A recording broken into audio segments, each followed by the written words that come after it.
യുടെ കീഴിലുള്ള പരിസ്ഥിതി ക്ലബ്ബുകളിൽ നടക്കുന്ന എല്ലാ ഇടവകളിലും നടക്കുന്ന നേർച്ച സദ്യയ്ക്ക് ഇടവകളുടെ കൃഷിയിടത്തിൽ തന്നെ ഉള്ള ജൈവ പച്ചക്കറികൾ ഉപയോഗിച്ച് സദ്യ നടത്തുക എന്നുള്ള തീരുമാനത്തിന്റെ ഭാഗമായിട്ടാണ് യൂദാപുരം ഇടവകയിലും ഈ ജൈവ പച്ചക്കറി കൃഷി ഇന്ന് ഉദ്ഘാടനം ചെയ്യപ്പെട്ടിരിക്കുന്നത്. വരാപ്പുഴ അതിരൂപതയില് സെബാസ്റ്റ്യൻ കറുകപ്പള്ളിയച്ചന്റെ നേതൃത്വത്തിലാണ് എല്ലാ ഇടവകകളിലും പരിസ്ഥിതി ക്ലബ്ബുകൾ പ്രവർത്തിക്കുന്നത്.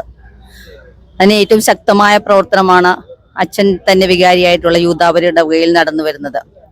എല്ലാ ഇടവകൾക്കും മാതൃകയായിട്ടുള്ള ഈ പ്രവർത്തനം ഇന്നിവിടെ ഉദ്ഘാടനം ചെയ്യപ്പെടുമ്പോൾ അത് തമിഴ്നാട്ടിൽ നിന്നും കൊണ്ടുവരുന്ന പച്ചക്കറി ഉപയോഗിച്ചല്ല ഇവിടെ നേർച്ച സദ്യ എന്നുള്ളത് ആ ഒരു തീരുമാനത്തിന്റെ അടിസ്ഥാനത്തിലാണ് ഇന്ന് ഇവിടെ ഈ കൃഷി ആരംഭിക്കുന്നത്.